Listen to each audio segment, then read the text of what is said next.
Welcome everybody. In our last class, we discussed that how we can use prism to separate out colors from white light. And in this class, we are going to go further deep into this analysis of refraction.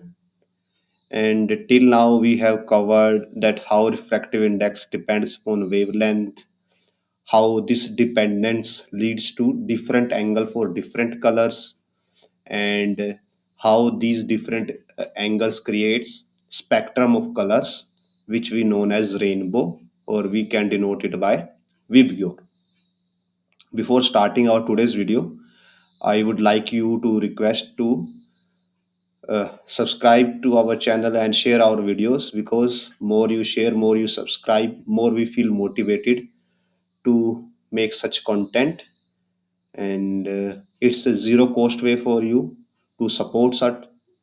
So feel free to share our videos and subscribe to our channel. It is one of the best way you can support us, and you can motivate us also for making such videos. With this, let's start today's video.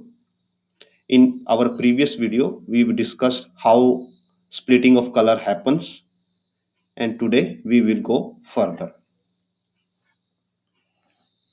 So in our last video, we discussed till here that how a prism produces colors. So this phenomena of production of colors through refraction is known as dispersion. So first we will note down this concept of dispersion. So what is dispersion?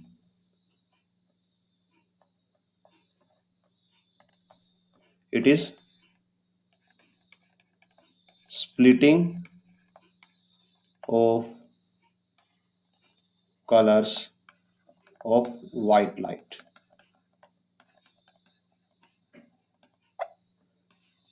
due to refraction. Refraction की वजह से जो white light है वो अपने colours में spread हो जाती है, और उसको डिस्पर्शन बोलते हैं. अभी हमने एक सिंगल प्रिज्म के लिए ये किया. अगर सपोज कीजिए हमारे पास फर्दर दो प्रिज्म हो, तो लेट्स ड्रॉ कि हम दो प्रिज्म फिर से ड्रॉ कर लेते हैं. सेम इस टाइप के हम दो प्रिज्म्स बनाते हैं.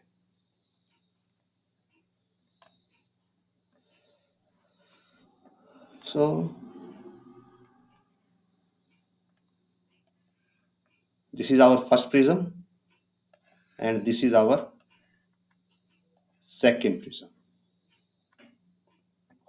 हम यहाँ से व्हाइट लाइट स्ट्राइक करवाते हैं इस पे, तो हम व्हाइट लाइट को यहाँ पे ब्लैक कलर से रिप्रेजेंट कर रहे हैं, बिकॉज एज सच हम उसको रिप्रेजेंट नहीं कर सकते.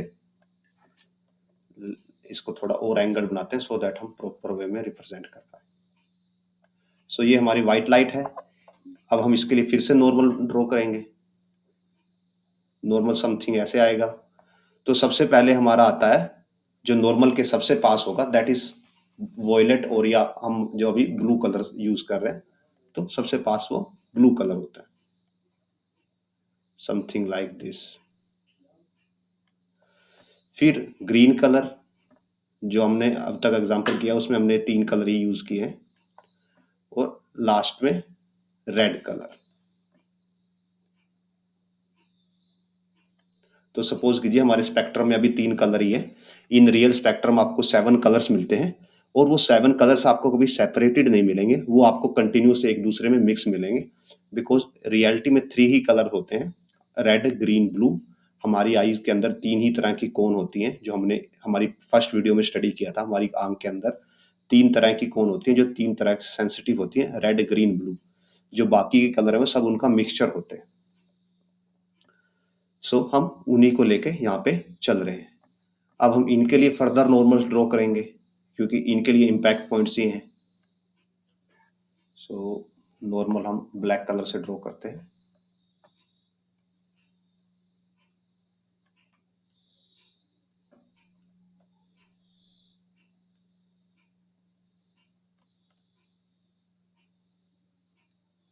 इसके लिए तो ऑलमोस्ट यही होगा normal. This is for green and this is for blue. So अब हम रेड कलर को रिफ्रैक्ट करवाते हैं, तो रेड कलर सबसे कम बेंड होगा, तो ये एज इट इज यहाँ पे चला जाएगा। उसके बाद green colour,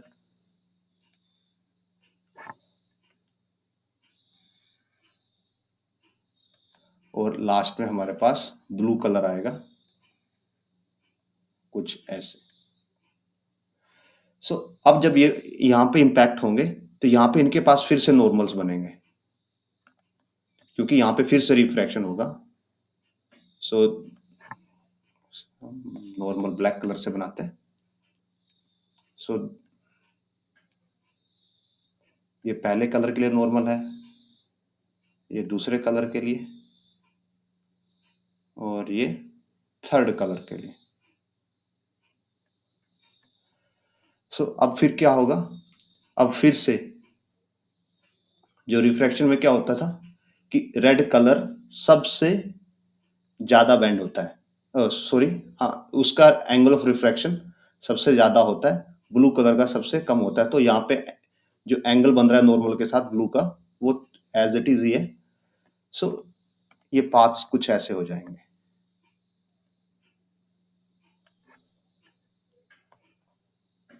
late me choose different, yes, system.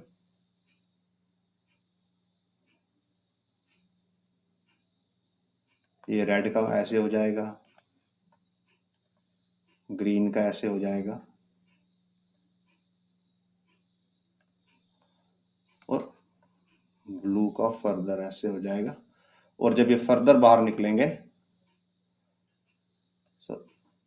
Red ऐसे,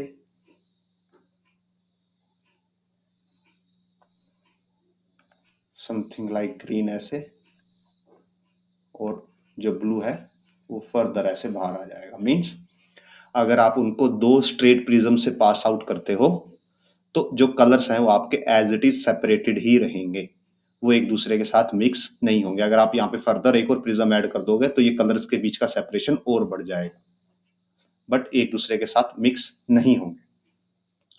बट अगर आप सेकंड प्रिज्म को रिवर्स रख दो, इस पोजीशन का उल्टा यहाँ पे रख दो, तो उस केस में क्या होगा वही हम आपको दिखाते हैं अभी। सपोज ये हमारा प्रिज्म नंबर 1 है। अब हम इसकी एग्जैक्ट रेप्लिका बनाते हैं सो दैट हम प्रॉपर एक्सप्लेनेशन दे पाए।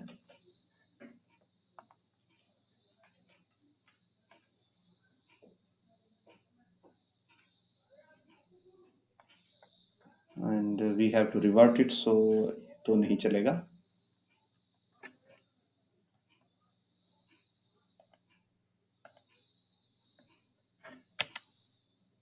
so हम एक रेप्लिका बनाते हैं यहाँ पे रिवर्स।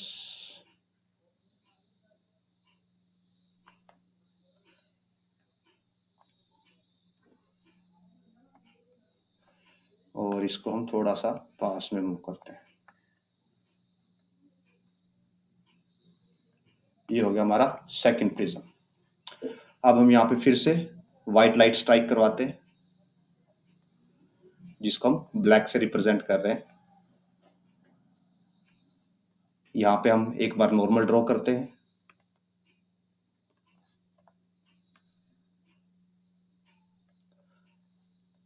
नाउ सो जो सबसे पहले हम ब्लू कलर बनाते हैं,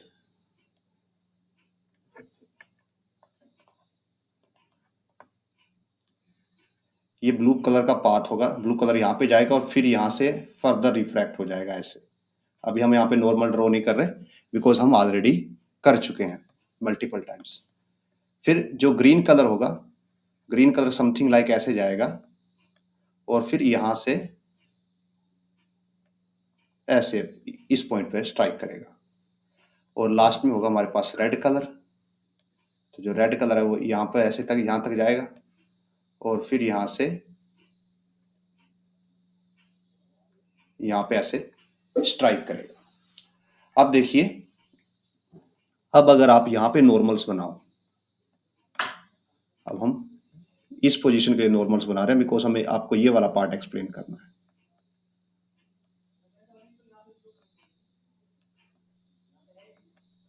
तो हमने आपको बताया था कि अब देखिए यहाँ पे एयर टू ग्लास लाइट जा रही है, यहाँ भी एयर टू ग्लास जा रही थी। तो जब एयर टू ग्लास जा रही थी तो ब्लू कलर का एंगल सबसे कम था नॉर्मल के साथ और रेड का सबसे ज्यादा था। तो यहाँ पे ब्लू कलर का एंगल सबसे कम होगा, तो blue colour something like this जाएगा। ब्लू कलर का एंगल सबसे कम होगा नॉर्मल के साथ और blue colour something like this ऐसे जाएगा। उसके बाद जो ग्रीन कलर है उसका एंगल थोड़ा ज्यादा होगा और वो कलर कुछ ऐसे जाएगा और रेड का सबसे ज्यादा एंगल होगा, सो ये कलर कुछ ऐसे जाएगा और बाद में ये तीनों एक पॉइंट पे जाके मीट होंगे और वहां पे ये मिक्स होके वापस क्या बन जाएंगे, again white light.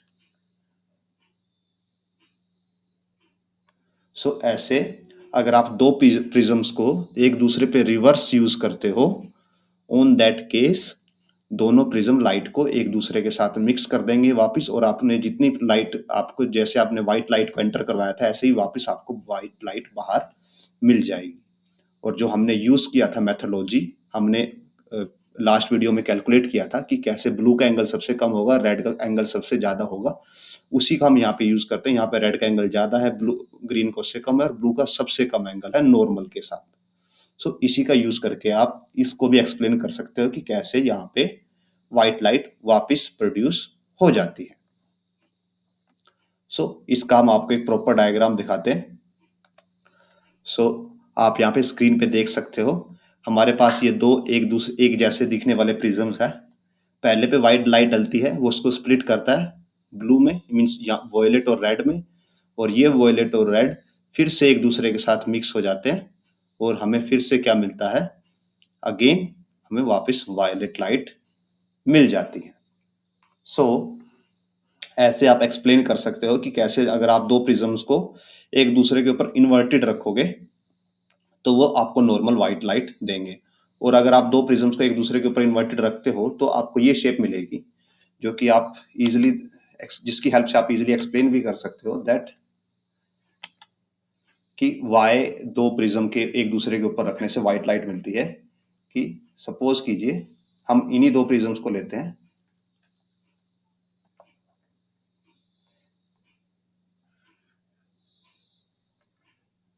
Let me use straight line.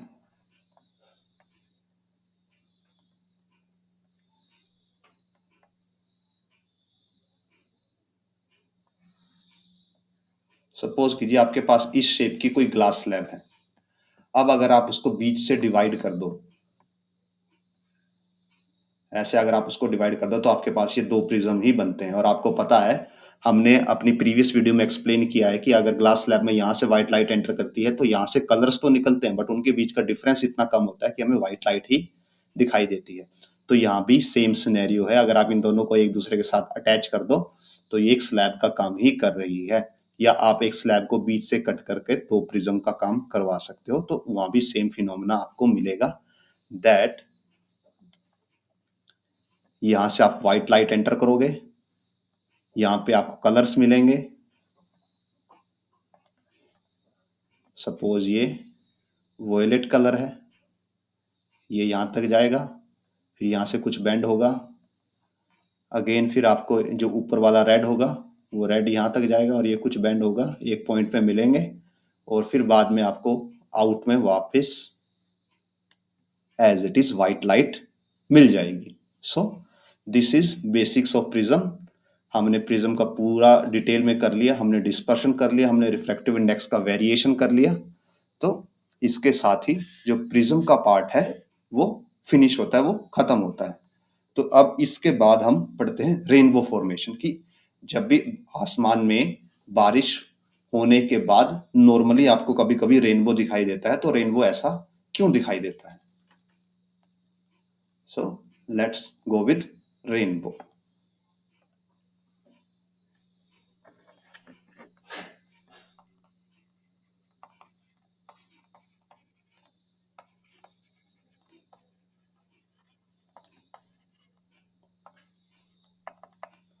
सो जो रेनबो होता है, why it is formed?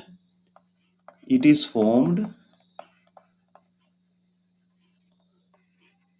Due to dispersion of light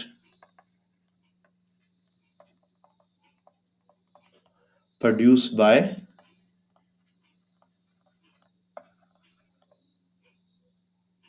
water droplets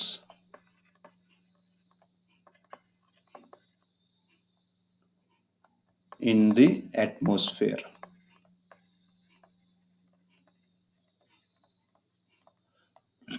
dispersion है जो हम आपको ऑलरेडी एक्सप्लेन कर चुके हैं। डिस्पर्शन का मीनिंग क्या होता है? Splitting of white light into 7 colours, उसको क्या बोला जाता है? डिस्पर्शन बोला जाता है। व्हाइट लाइट का 7 कलर्स में स्प्लिट हो जाना डिस्पर्शन बोला जाता है। तो जब भी बारिश होती है तो उसके बाद हवा में वाटर की ड्रॉपलेट्स होती हैं। वो वाटर की ड्रॉपलेट्स पे जब सनलाइट पड़ती है और वहां से रिफ्रैक्ट होके आप तक वापस पहुंचती है, तो वो उस पे सेम एक्शन करते हैं जो प्रिज्म ने किया। व्हाइट लाइट ड्रॉपलेट्स के अंदर जाती है, वहां पे जाके वो रिफ्रैक्ट होती है और फिर टोटल इंटरनल रिफ्लेक्ट होती है और फिर आप तक पहुंचती है। तो हम और तब आपको प्रिज्म रेनबो दिखाई देता है। तो हम ये चीज हम आपको एक्सप्लेन करने वाले हैं कि कैसे। तो सपोज कीजिए आपके पास एक वाटर ड्रॉपलेट है। सपोज कीजिए ये एक वाटर ड्रॉपलेट है आपके पास, इसके अंदर पानी भरा हुआ, पानी की ड्रॉपलेट है। अब यहाँ पे एक लाइट आती है, हम व्हाइट लाइट को रिप्रेजेंट करते हैं।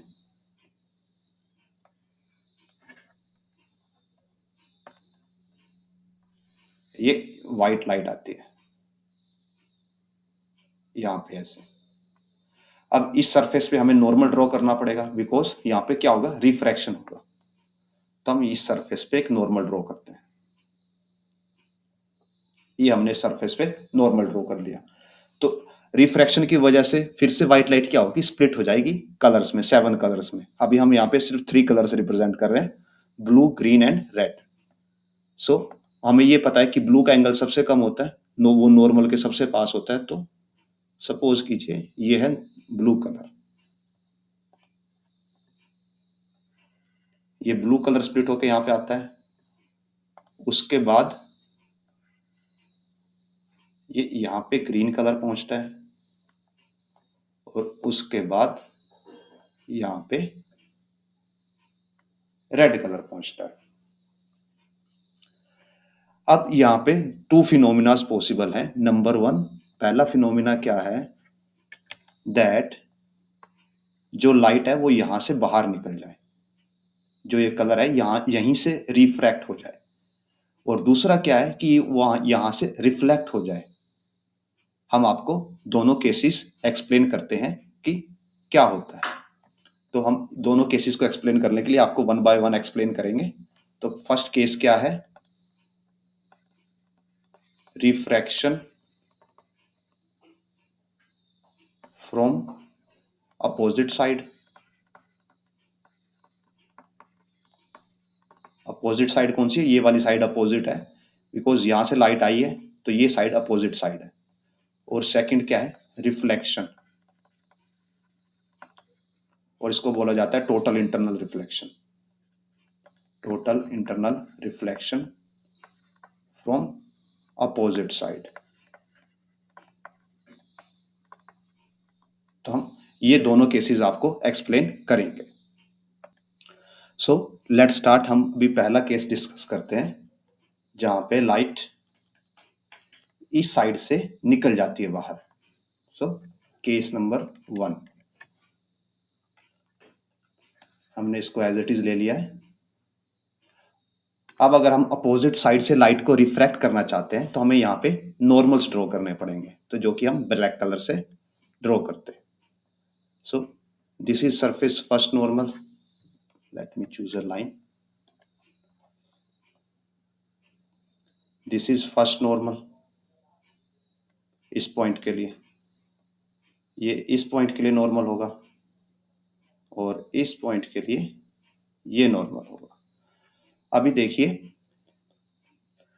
अभी लाइट है जो ये जो ड्रॉपलेट है वो वाटर की बनी हुई है और बाहर एयर है, तो जो लाइट है वो ऑप्टिकली डेंस मीडियम से ऑप्टिकली रेयर मीडियम में जा रही है। तो इस केस में क्या होता है, light bend away from the normal होती है। तो हमें ये पता है कि रेड कलर भी अवे फ्रॉम द नॉर्मल जाएगा, ग्रीन भी अवे फ्रॉम द नॉर्मल जाएगा और ब्लू भी अवे फ्रॉम द नॉर्मल जाएगा। बट अभी एंगल्स रिवर्स हो जाएंगे। जैसे जब एंट्री के टाइम पे ब्लू कलर ने सबसे कम एंगल बनाया था, अब ब्लू कलर सबसे ज्यादा एंगल बनाएगा और रेड सबसे कम एंगल बनाएगा अवे फ्रॉम द नॉर्मल जाने के लिए। So red colour something like this pass होगा। Let me choose different system. Red colour something like ऐसे पास होगा। जो ग्रीन होगा वो रेड से थोड़ा ज्यादा एंगल बनाएगा, वो ऐसे पास होगा। और जो ब्लू होगा वो समथिंग लाइक दिस पास होगा।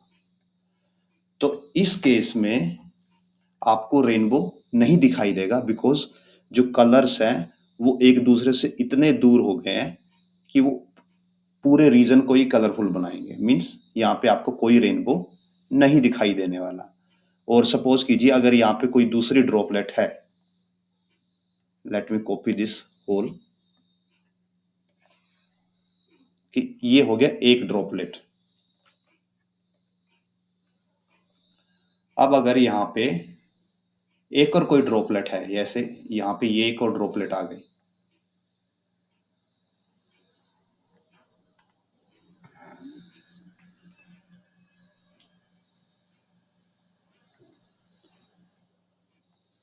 जैसे ये एक और सेकंड ड्रॉपलेट आ गई, तो अब यहाँ पे क्या होगा, ये रेड कलर इस ब्लू के साथ मिक्स होना स्टार्ट हो जाएगा और इस ग्रीन के साथ मिक्स होना स्टार्ट हो जाएगा और वापस से ये क्या बनाना स्टार्ट कर देंगे, अगेन व्हाइट कलर। तो इस कलर सिस्टम में, इस मैकेनिक्स में आपको रेनबो नहीं मिल पाता। जैसे अगर मैं एक और यहाँ पे ड्रॉपलेट ऐड कर दूं, अगेन एक और ऐड कर दूं,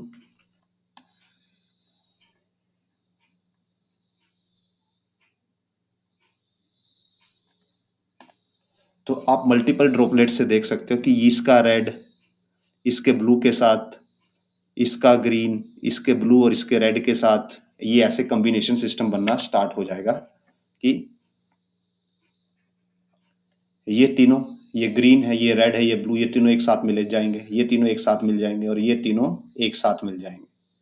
सो इस सिनेरियो में आपके पास कलर का स्प्लिटिंग तो हुआ बट रेनबो फॉर्म नहीं हो पाएगा, बिकॉज कलर्स एक दूसरे के साथ मिक्स होना स्टार्ट हो गए हैं। सो इस सिस्टम में रेनबो फॉर्मेशन नहीं हो पाता। तो जो हमारा सेकंड है रिफ्लेक्शन, टोटल इंटरनल रिफ्लेक्शन होता है जिसके अंदर अपोजिट साइड से, अब हम उसके बारे में डिस्कशन करते हैं। तो हम फिर से हमारा जो ऊपर वाला मेन था इसको कॉपी कर देते हैं।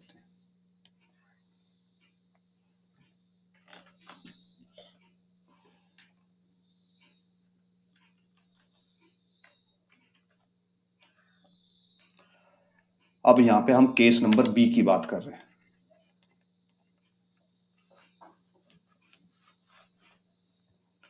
नाउ इसमें क्या होता है कि जो आपके कलर्स हैं वो यहाँ से रिफ्लेक्ट हो जाते हैं। अब इसको टोटल इंटरनल रिफ्लेक्शन बोला जाता है। आप हायर क्लासेस में पढ़ोगे कि किसी डेंस मीडियम से जब लाइट रेयर मीडियम में जाती है तो ऐसा पॉसिबल है कि वो रिफ्लेक्ट हो जाए, अगर ये एंगल एक क्रिटिकल एंगल पे हो, एक पर्टिकुलर एंगल पे लाइट इंसिडेंट करे। तो उस केस में क्या होगा, जो आपकी लाइट है, रेड लाइट यहाँ से रिफ्लेक्ट होके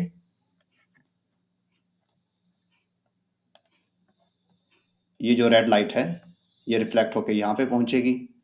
उसके बाद जो ग्रीन लाइट है वो रिफ्लेक्ट होके यहाँ पे पहुंचेगी और लास्ट में आपकी ब्लू लाइट रिफ्लेक्ट होके यहाँ पे पहुंचेगी। अब ये यहाँ से रिफ्रैक्ट होंगी, क्योंकि अब ये जो एंगल होगा ये क्रिटिकल एंगल नहीं होगा। सो इस केस में हम फिर से नॉर्मल ड्रॉ करते हैं तीनों कलर्स के लिए। ये हमारे लिए पहले के लिए नॉर्मल, ये दूसरे के लिए, और ये इसको थोड़ा सा ये ऐसे बनेगा, ये थर्ड के लिए नॉर्मल। सो नाउ अब हमें ये पता है कि यहाँ पे फिर से लाइट क्या जा रही है, डेंसर टू रेयरर मीडियम जा रही है।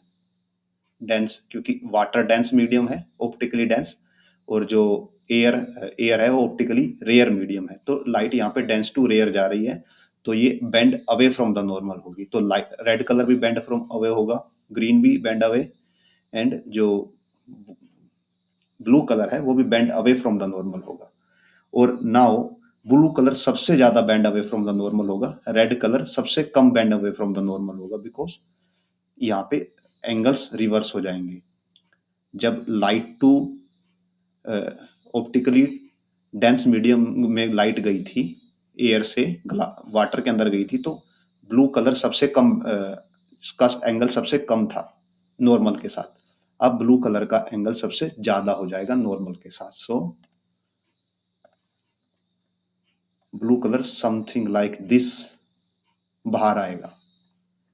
Now coming to green colour, green colour something like, इसका एंगल थोड़ा सा उसके कंपैरेटिवली कम होगा ब्लू कलर के कंपैरेटिवली नॉर्मल के साथ, तो वो ऐसे आएगा। और रेड कलर का सबसे कम होगा, सो रेड कलर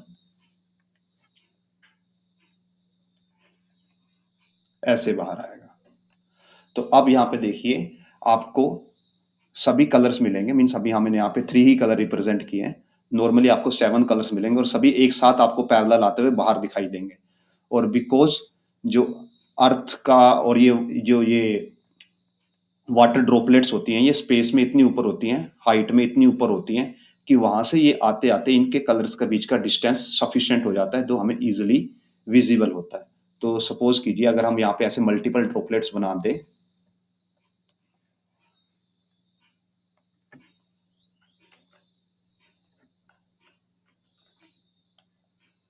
तो ये देखिए ये सेकंड ड्रॉपलेट है हमारी,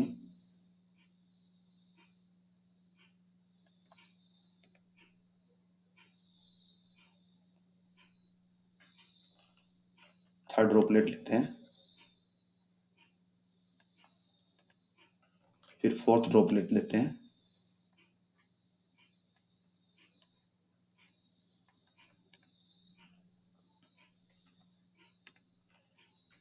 फिफ्थ लेते हैं। तो आप यहाँ पे देख पाओगे कि जो ड्रॉपलेट्स हैं वो एक दूसरे को क्रॉस नहीं कर रही, उनके कलर से एक दूसरे को क्रॉस नहीं कर रहे, वो एक दूसरे के साथ पैरेलल चल रहे हैं। तो वो एक दूसरे के साथ मिलकर व्हाइट कलर नहीं बनाएंगे। और यहाँ पे डिस्टेंस इतना होता है आपके बीच में और ड्रॉपलेट्स के बीच में कि जो कलर्स के बीच का डिस्टेंस है, ये आप तब वहां आप तक पहुंचते पहुंचते सफिशिएंट इतना हो चुका होता है कि आप इंडिविजुअल कलर्स को देख पाओ। सो दैट्स वाई इस फॉर्मेशन में हमें रेनबो मिल जाता है और इस फॉर्मेशन में हमें रेनबो नहीं मिल पाता।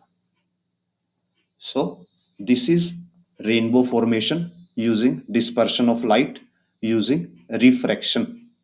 So हमने आपको प्रॉपर वे में इसको एक्सप्लेन कर दिया है। और जो इसका एक बेसिक डायग्राम होता है हम आपको वो भी शो करते हैं कि कैसे एक बेसिक डायग्राम की हेल्प से रिफ्रैक्शन समझाई जाती है। ये हमें जस्ट आपको एक्सप्लेन करने के लिए इतना डिटेल्ड वे में इसको ड्रॉ किया। नॉर्मल आपको इतना डिटेल ड्रॉ करने की जरूरत नहीं है, आप जस्ट एक बेसिक डायग्राम से समझा सकते हो। हम वो भी आपको शो करते हैं कि कैसे। तो ये आपको आपकी स्क्रीन पे दिखाई दे रहा होगा, ये वाटर ड्रॉपलेट है, सनलाइट आती है, कलर्स में स्प्लिट होती है, ऊपर रेड है, नीचे थोड़ा ये येलोइश या ऑरेंज कलर है। जब ये स्प्लिट होती है तो यहाँ पे टोटल इंटरनल रिफ्लेक्शन होता है, मीन्स लाइट रिफ्लेक्ट हो जाती है मीडियम के अंदर ही वापस, और फिर ये कलर से एक दूसरे के पैरेलल बाहर निकलते हैं और उस केस में आपको रेनबो फॉर्म होता हुआ दिखाई देता है। सो ऐसे रेनबो फॉर्मेशन होती है रियल लाइफ में। हमने आपको इसका डिटेल्ड वे में भी एक्सप्लेन कर दिया है और हमने इसका आपको एक बेसिक डायग्राम भी समझा दिया है। अगर आपको अभी भी कोई डाउट है तो आप इस हमारे जो वीडियो है इसको थोड़ा पीछे से रिपीट करके देख सकते हैं, तो आपको एक बेटर अंडरस्टैंडिंग डेवलप हो पाएगी कैसे रेनबो फॉर्मेशन होता है। So this was about rainbow formation. अभी रिफ्रैक्शन में हमारे पास कुछ और भी टॉपिक्स हैं जो हम इस वीडियो में अब आगे डिस्कस करेंगे, that is atmospheric refraction. So let us start atmospheric refraction.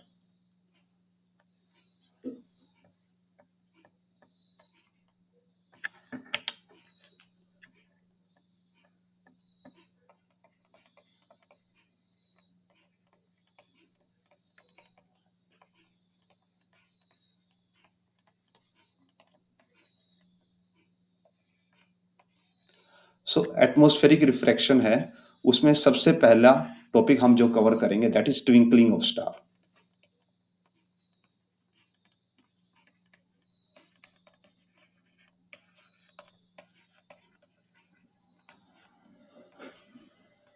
तो इसको एक्सप्लेन करने के लिए हम एक बेसिक डायग्राम प्लॉट करते हैं कि सपोज कीजिए यहाँ पे अर्थ है,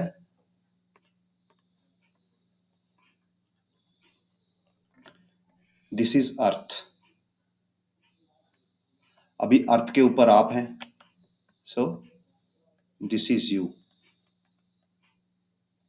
और यहाँ पे कोई स्टार है, हम ये एक स्टार ले लेते हैं, और ये स्टार क्या करता है, लाइट एमिट करता है। हर स्टार, जैसे हमारा सन भी एक स्टार है, तो हर स्टार एक लाइट एमिट करता है और वो लाइट हम इजिली देख सकते हैं। तो सपोज कीजिए इससे लाइट आती है और आप तक पहुंचती है। लाइट जबकि नॉर्मली स्ट्रेट पाथ फॉलो करती है, तो ये लाइट स्ट्रेट आप तक पहुंचती है और आपको जो स्टार है वो एज इट इज उसकी जगह पे दिखाई देता है। हम यहाँ पे ये सपोज करके चल रहे हैं कि अर्थ की रोटेशन की वजह से ये पोजीशन नहीं बदल रही, बिकॉज जब आप ऑब्जर्व कर रहे हो स्टार को तो आप कुछ सेकंड्स के लिए ऑब्जर्व कर रहे हो, तो उसमें आप अर्थ पे इतना रोटेशन नहीं ले रहे। सो ये तो थी नॉर्मल पोजीशन, नॉर्मल सिचुएशन। यहाँ पे हमने क्या अज्यूम किया दैट ये कंडीशन ट्रू होने के लिए क्या होना चाहिए,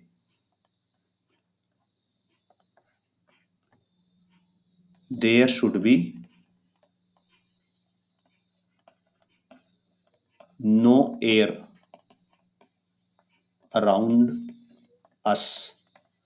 अगर हमारे चारों तरफ कोई एयर ना हो तो क्या होगा, हमें जो ये स्टार है ये एज इट इज दिखाई देगा, इसमें हमें कोई भी रिफ्लेक्शन या रिफ्रैक्शन नहीं दिखाई देगा, क्योंकि बीच में कोई भी मीडियम नहीं है, बीच में बिल्कुल वैक्यूम है, और वैक्यूम में ना तो रिफ्लेक्शन होता ना ही रिफ्रैक्शन होता। सो ये तो हो गया without air. But real scenario ऐसा नहीं है। रियल सिनेरियो में क्या होता है, यहाँ पे आपके चारों तरफ एयर होती है, तो हम क्या करते हैं, अभी हम एयर वाला सिनेरियो लेते हैं। So let us copy.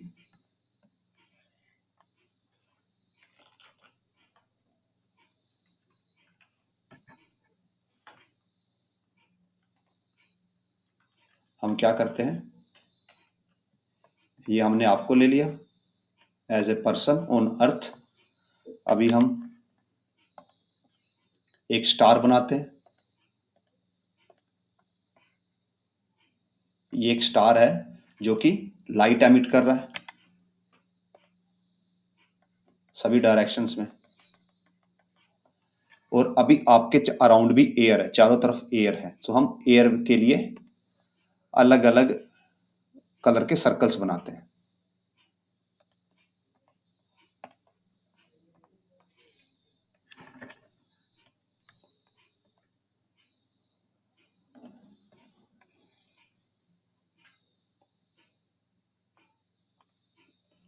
ये फर्स्ट सर्कल हो गया,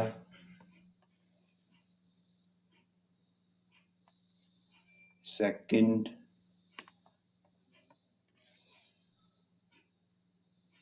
रेड नहीं यूज करेंगे बिकॉज रेड हम लाइट के लिए यूज कर रहे हैं, और ये थर्ड।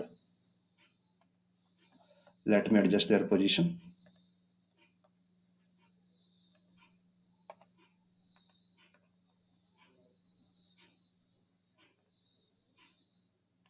तो हमने ये 3 सर्कल बना लिए जहां पे हमारे पास एयर है।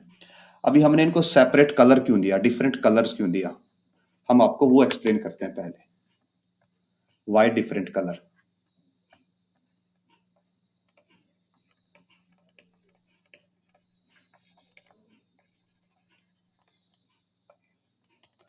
सो जो हमारी अर्थ है, इस पे सिर्फ एक स्टार से लाइट नहीं आती, हमारे यहाँ पे सन भी है जिससे हमारे पास लाइट आती है। सपोज ये सन है, वैसे सन साइज में बहुत बड़ा होता है, बट हम यहाँ पे आपको जस्ट डेमोन्स्ट्रेशन के लिए बता रहे हैं कि यहाँ पे एक सन भी है हमारे पास, और सन से हमारे पास लाइट आती रहती है। सो ये ऐसे सन से लाइट आती रहती है अर्थ के ऊपर। अब सन के ये लाइट आने से क्या होता है, अर्थ पे टेम्परेचर इंक्रीज होता है। टेम्परेचर इंक्रीज होने से क्या होता है, जो एयर है वो मूव होती है, और जो हल्की वाली हवा है वो ऊपर चली जाती है, जो भारी वाली हवा है वो नीचे आ जाती है। मीन्स जो कम डेंसिटी की एयर है, जिस एयर की डेंसिटी कम है वो सबसे ऊपर होगी, तो हमने इसको सेपरेट कलर से शो किया। उसके नीचे ज्यादा डेंसिटी वाली एयर होगी और उसके नीचे उससे ज्यादा डेंसिटी वाली एयर होगी। और ऐसा सन की वजह से होता है और ग्रेविटी की वजह से भी होता है, क्योंकि अर्थ के पास ग्रेविटी भी है। ग्रेविटी क्या करती है, एयर को अपने पास अट्रैक्ट करती है। तो एयर के ज्यादातर मॉलिक्यूल अर्थ के पास मिलते हैं। जैसे जैसे आप ऊपर जाते हो, जो हवा है वो पतली होती जाती है या उसकी डेंसिटी कम होती जाती है। सो जैसे आप ऊपर जाओगे एयर की डेंसिटी कम होती जाएगी, और इसी डेंसिटी वेरिएशन की वजह से हमें जो ये स्टार्स हैं ट्विंकल करते हुए दिखाई देते हैं। वाई? क्योंकि जब एयर की डेंसिटी वेरी हो रही है तो यहाँ पे मल्टीपल रिफ्रैक्शंस होते हैं। लेट मी शो कैसे।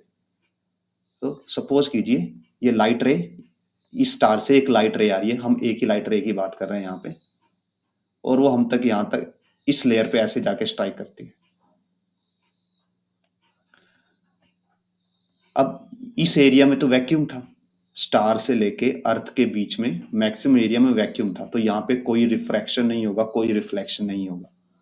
बट जैसे ही ये हमारे एटमॉस्फेयर में एंटर करती है तो यहाँ पे इसको क्या मिलता है, यहाँ पे एक एयर की लेयर है जिसकी डेंसिटी ज्यादा है, तो जिसका कोई रिफ्रैक्टिव इंडेक्स भी होगा। हाँ, रिफ्रैक्टिव इंडेक्स बहुत कम है, बहुत ही स्मॉल है, बट स्टिल रिफ्रैक्टिव इंडेक्स है। तो उससे क्या होगा, बेंडिंग होगी, लाइट बेंड हो जाएगी थोड़ी सी।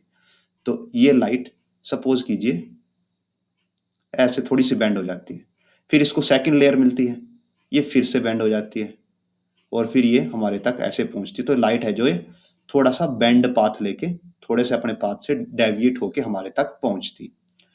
अभी क्या होता है कि जो एयर है ये फिक्स नहीं रहती, हमारी एयर मूव करती रहती है।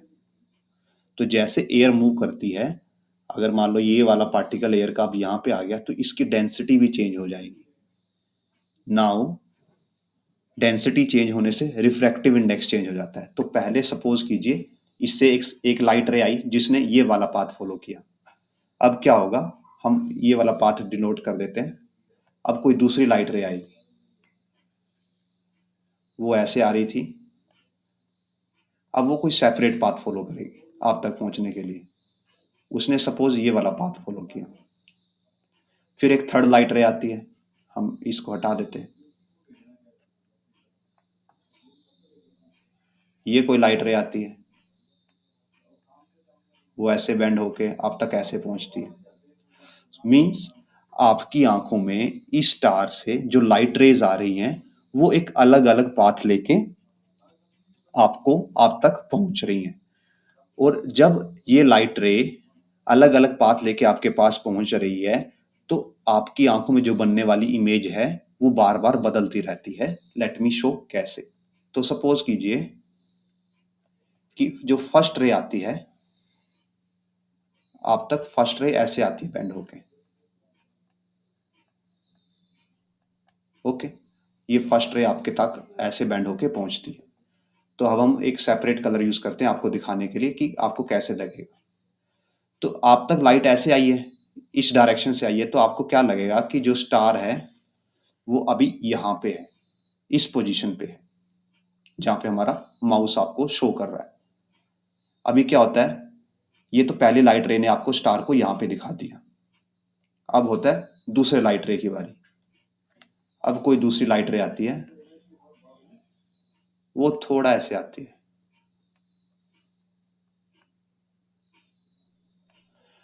अब अगर आप इसके पाथ को वापस बैक ट्रेस करोगे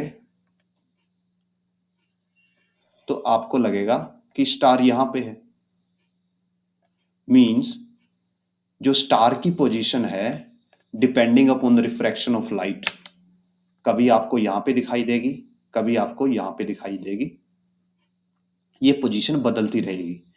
और जो स्टार्स हैं वो अर्थ से इतने दूर हैं कि वो आपके लिए जस्ट एक पॉइंट है।